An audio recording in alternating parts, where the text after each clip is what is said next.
అందరికీ నమస్కారం అండి. ఆనందలహరులతో జీవితాన్ని గడపడానికి రమాస్ ఆనందలహరికి స్వాగతం. ఛానల్ సబ్స్క్రైబ్ చేయండి, లైక్ చేయండి, షేర్ చేయండి. కాశీఖండము 22వ అధ్యాయం అండి. ఇప్పుడు మహార్లోక, జనలోక, తపోలోక, సత్యలోకములు. విష్ణుదూతలు శివశర్మతో ఇట్లు పలికిరి. ఓ శివశర్మ, ఇది మహార్లోకము. స్వర్లోకము కంటే పరమాద్భుతమైంది. ఇచ్చట ఆ కల్పాంతము జీవించియుండు భృగ్వాది మహర్షులు, మహాయోగ సంపన్నులైన సురోత్తములు వసింతురు. అనంతరము జనలోకము వచ్చినది. జనలోకమున బ్రహ్మ మానసపుత్రులైన సనందనాది యోగీంద్రులు, అస్కలిత బ్రహ్మచారులైన యోగీంద్రులు నివసింతురు.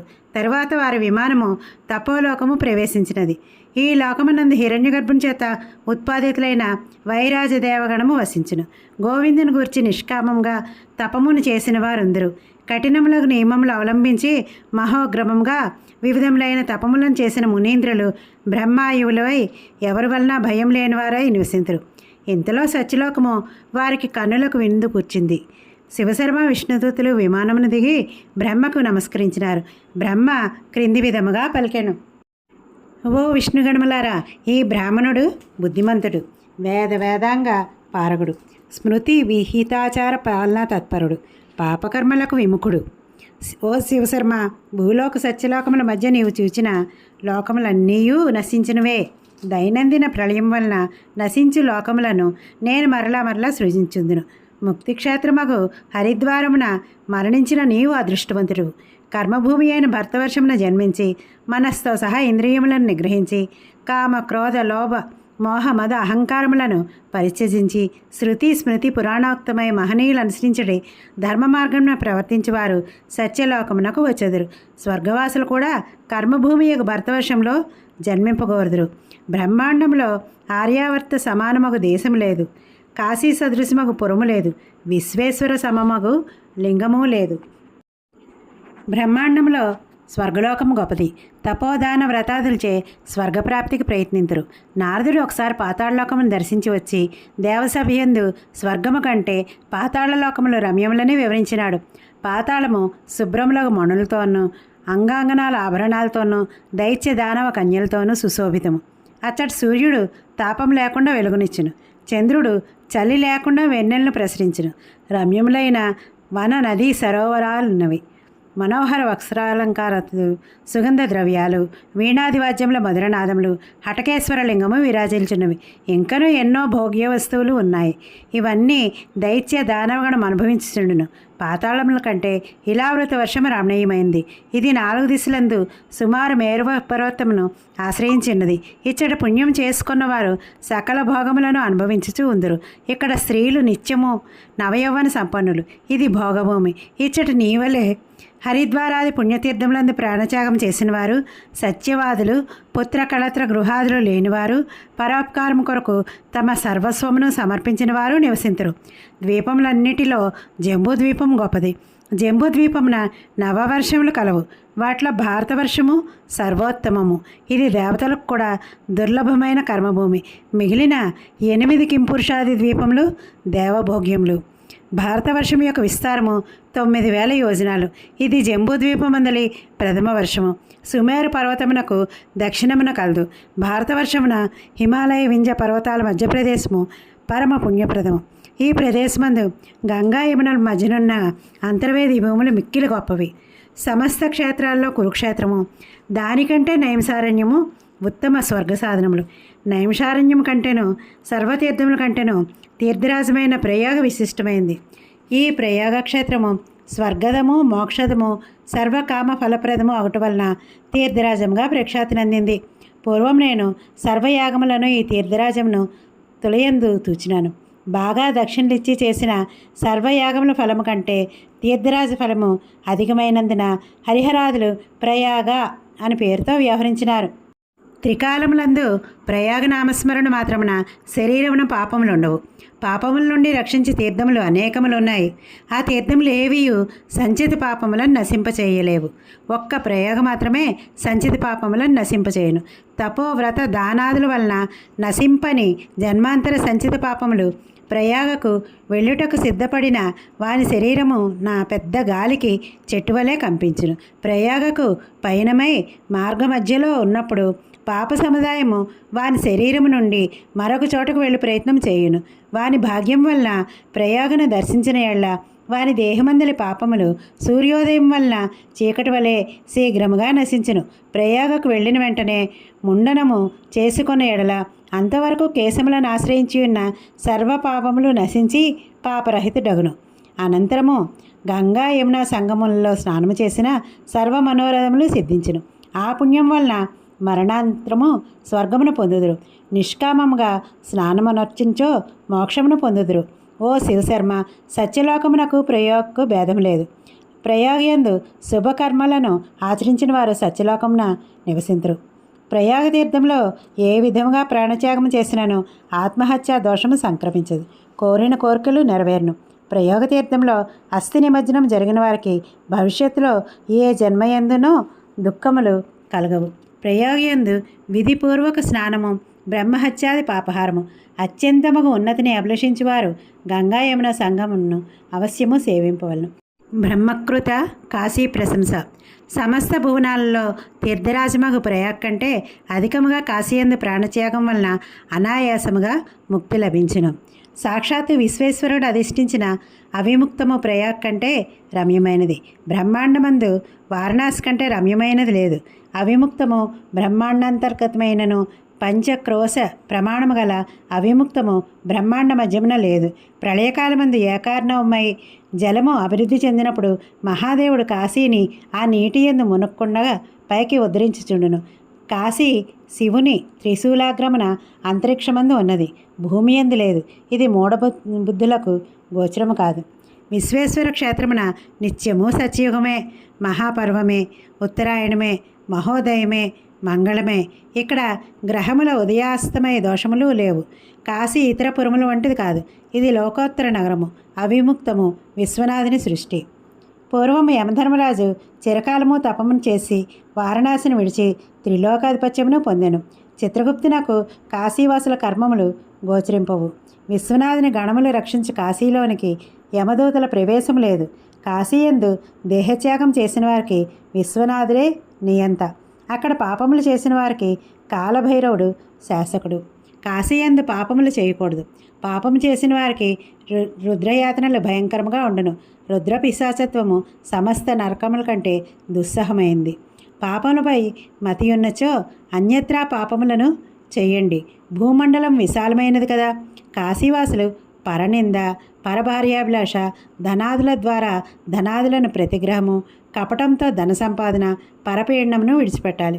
విశ్వనాథునిపై భక్తిని వీడి ఇతర దేవతలపై భక్తి గలవారు ధనార్థులు, కామార్థులు, శివనిందాపరులు, వేదనిందకులు, వైదికాచార వ్యతిరేకులు, పరద్రోహబుద్ధులు, పరులయందు ఈర్ష్యాపరులు, ఇతరులకు సంతాపకారులు, మనసులోనైనా కాశీని అభినందింపని వారు కాశీని సేవించుటకు అనర్హులు. అటువంటి వారికి కాశీయందున్నను మోక్షము దుర్లభము. భూతలమున జ్ఞానము లేనిదే మోక్షము ప్రాప్తించదు.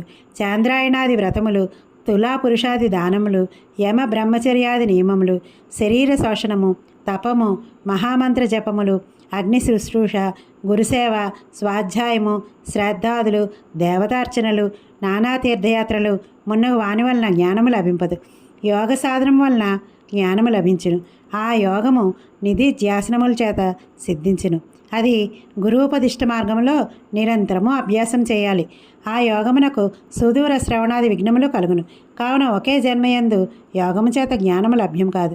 కాశీయందు తపము, జపము, యోగము మున్నగునవి లేకయే ఒకే జన్మయందు మోక్షము లభించును. ఓ శివశర్మ, నీవు వారణాసియందు శుద్ధ బుద్ధితో శ్రేయస్సును సముపార్జించింది. దాని పరిణామం చాలా గొప్పగా ఉండును అనడు బ్రహ్మవచనములు విని శివశర్మ మిక్కిలి ఆనందమును పొందెను. ఇంతలో విష్ణులోకము వచ్చినది. 23వ అధ్యాయము లోకస్థితి వర్ణనం. శివశర్మ విష్ణుదూతలను ఉద్దేశించి, ఇప్పుడు మనం ఎంత దూరం వచ్చినామో, ఎంత దూరం వెళ్ళాలి? సప్తపురులందు కాశీలో మాత్రమే విదేహముక్తి అని బ్రహ్మదేవుడు వచించాను కదా, నాకు ఇప్పుడు ముక్తి లేదా? యథార్థమును తనకు ఎరిగింపమని ప్రార్థించినాడు. విష్ణుదూతులు ఇట్లు పలికిరి: ఓ శివశర్మ, భూమికి 1,00,000 యోజనముల దూరంలో సూర్యమండలము, అందుండి 1,00,000 యోజనాల దూరంలో చంద్రమండలము, ఆపై 1,00,000 యోజనాల దూరంలో నక్షత్రమండలము, అనంతరము 2,00,000 యోజనాల్లో బుధలోకము, ఆపై 2,00,000 యోజనాల్లో శుక్రలోకము, పిమ్మట 2,00,000 యోజనాల్లో కుజలోకము, తరువాత 2,00,000 యోజనాల్లో బృహస్పతి లోకము, అటు నుండి 2,00,000 యోజనాల్లో శనేశ్వరి లోకము, అక్కడ నుండి 1,00,000 యోజనాల దూరంలో సప్తర్షి మండలము, ఆపై 1,00,000 యోజనాల దూరంలో ధ్రువమండలము ఉన్నవి. ధరణీతలమున పాతగమ్యమైన సముద్ర ద్వీప పర్వత కాన్నములతో కూడిన ప్రదేశము భూలోకము. భూలోకము నుండి సూర్య పర్యంతము భువర్లోకము, సూర్యుని నుండి ధ్రువమండలం వరకు స్వర్లోకము. భూమికి పైన 1,000,000 యోజనాల దూరంలో మహర్లోకము కలదు.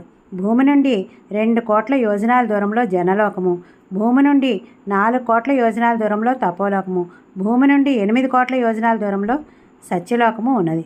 సత్యలోకం పైన వైకుంఠలోకము కలదు.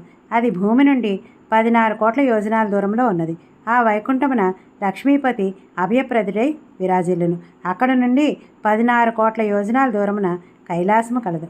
కైలాసము, ఆ కైలాసమున విశ్వేశ్వరుడు పార్వతీ గణేశ కుమారస్వామి నందులతో కూడి ఉండును. ఈ దృశ్యమానమగు సమస్త ప్రపంచము ఆయన లీల. అతడు తన లీలతో సాకారుడై విశ్వేశ్వరుడిగా ప్రసిద్ధిగాంచినాడు. ఈ జగత్తు వాని ఆజ్ఞకు లోబడి ఉండును. ఆ విశ్వేశ్వరుడు సర్వులకు శాసకుడు. ఆయనను శాసించేవాడు లేడు. సృష్టి స్థితి లయకర్త ఒక్కడు, సర్వజ్ఞుడు, సర్వస్వతంత్రుడు. వానికి ప్రవర్తకుడు నివర్తకుడు లేరు. సగుణ నిర్గుణ బ్రహ్మము, సర్వవ్యాపి, సనాతన నిత్య సత్య స్వరూపుడు, ద్వైతరహితుడు, సర్వకారణకారుడు, బ్రహ్మానంద స్వరూపుడు. ఆనందము బ్రహ్మణరూపము, శృతయే యత్ప్రత్యక్షతే, వేదములకు తెలియనివాడు. బ్రహ్మ విష్ణువులే తెలుసుకొనలేనివాడు. మనస్సుతో సహా వాక్కులు వాణ్ణిని తెలుసుకొనలేక వెనుతిరిగినవి. యతో వాచో నిర్వర్తంతే హ్యప్రాప్య మనసా సహా. స్వయం వేద్యుడు, పరంజ్యోతి, సర్వుల అంతఃకరణమునందు నివసించేవాడు, యోగి గణగమ్యుడు, అనుమానాది ప్రమాణముల చేతనే తెలియబడివాడు, నానారూపధరుడైనను రూపరహితుడు, అంతటా ఉన్నను ఎవ్వరికీ కనిపించినవాడు, సర్వజ్ఞుడైనను సర్వకర్మ వర్జితుడు. ఆ మహాదేవుడు చంద్రశేఖరుడు, గంగాధరుడు, నీలకంఠుడు, పాలలోచనుడు, అర్ధనారీశ్వరుడు, శేషభూషితుడు, భస్మపూజితుడు, నాగభూషణుడు, వృషభవాహనుడు, పినాకపాణి, గజచర్మధారి, పంచముఖుడు, ప్రమద గణ పరివేష్టితుడు, శరణాగత రక్షకుడు, వరప్రదాత. ఆయన సగుణ నిర్గుణ రుద్ర రూపము విశ్వవ్యాప్తకమై ఉన్నది. అతడు భుక్తి ముక్తి ప్రదాత. అతడొక్కడే మోక్షప్రదాత. అనిర్గుణుడైన ఈశ్వరుడే దృశ్యము. అదృశ్యమునైన చరాచర ప్రపంచమును సగుణ రూపుడైన పార్వతీపతికి అధీనం చేసినాడు. ఆ ఉమాపతి అఖిల జగత్తును విష్ణువునకు అధీనం చేసి తాను స్వచ్ఛంద లీలతో క్రీడించుచుండు. శివునకు విష్ణువునకు భేదం లేదు. పూర్వము మహాదేవుడు బ్రహ్మాది సకల దేవతలను ఆహ్వానించినాడు. తన సింహాసనం వంటి సుందరమైన సింహాసనను ఏర్పాటు చేసినాడు. దేవతలందరి సమక్షమున ఆ సింహాసనమునందు మహావిష్ణువును ఉపవిష్టుని చేసినాడు. విశ్వకర్మ నిర్మించిన రమ్యమైన 1,000,000 చువ్వలు కలిగి తెల్లని రత్నదండము ముత్యాలతో అలంకృతమై పైన కలసముతో విరాజిలుచు 1000 యోజనముల విస్తీర్ణము కలిగి రమ్యమగు పట్టుదారాలమయమైన చామరములతో ప్రకాశించు సర్వము రత్నమయమైన శ్వేతచిత్రమును పట్టించినాడు.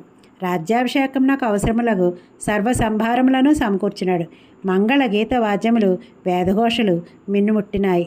పార్వతిచే అలంకృతుడై లక్ష్మీ సహితుడై శోభిల్లు విష్ణు భగవాన్ని శిరంపై కిరీటముంచి శుభలగ్నమందు బ్రహ్మాండ మండపమున స్వయంగా అభిషిక్తుని చేసినాడు. సాటిలేని భోగభాగ్యములను తమ సమస్తమగ ఐశ్వర్యమును విష్ణువునకు సమర్పించినాడు. అనంతరము మహేశ్వరుడు ప్రమదులతో కూడి హరిని స్తుతించినాడు. ఓ బ్రహ్మ, ఈ విష్ణువు నాకు కూడా వందనేయుడు, నీవు వీనికి నమస్కరించుము అని పలుకుచూ శివుడు విష్ణువునకు నమస్కరించినాడు. అప్పుడు సమస్త గణాధిపతులు, బ్రహ్మ, దేవతలు, సనకాది యోగేంద్రులు, సిద్ధులు, దేవర్షులు, విద్యాధరులు, గంధర్వులు, యక్షులు, రాక్షసులు, అప్సరసులు, గుహ్యకులు, చారణులు, శేష, వాసుకి, తక్షకుడు ఆదిగా గల నాగులు, పక్షిగణము, కిన్నరాదులు, సమస్త చరాచర ప్రపంచము జయము పలికి నమస్కరించినారు. అనంతరము మహాదేవుడు దేవసభయందు విష్ణువును పూజించి క్రింది విధముగా పలికినాడు. ఓ విష్ణు, నీవు సర్వభూతములకు కర్తవు, రక్షకుడు, సంహార్తవు, జగత్పూజుడవు, జగదీశ్వరుడు, ధర్మార్థ కామ ప్రదాతవు, దుష్ట శిక్షకుడు. నా ఇచ్ఛా క్రియా జ్ఞానశక్తులను స్వీకరించుము. నిన్ను ద్వేషించి వారిని నేను శిక్షించదును. త్వద్వేష్టారో హరే నూనం మయా శాస్త్ర్య ప్రయత్నతః. నీ భక్తులకు మోక్షం నొసంగదును.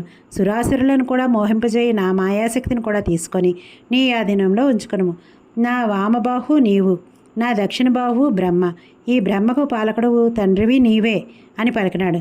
ఈ విధముగా పార్వతీపతి విష్ణువు నాకు వైకుంఠేశ్వర్యంను ఒసగి అఖిల జగత్తును ఆధీనం చేసినాడు. అనంతరము దేవదేవుడు కైలాసమందు తన అనుచరగణంతో స్వేచ్ఛగా క్రీడించున్నాడు. నాటి నుండి విష్ణు భగవానుడు త్రైలోక్య రాజ్య శాసనకర్త అయినాడు. ఈ ఆఖ్యానము మననము చేసిన వారు స్వర్గసుఖములను అనుభవించి పిమ్మట కాశీయందు జన్మించి ముక్తిని పొందుదురు. ఈ ఆఖ్యానము సర్వమంగళ కార్యములందు పఠింపదగినది. సర్వసంపత్ప్రదము, సమస్తమైన అమంగళములను నశింపజేయును. అపుత్రకుడు పుత్రవంతుడు, నిర్ధనుడు ధనవంతుడు, రోగి రోగరహితుడు, బద్ధుడు బంధనముల నుండి విముక్తుడగును. శివకేశవులకు ప్రీతిపదము. ధన్యవాదాలండి.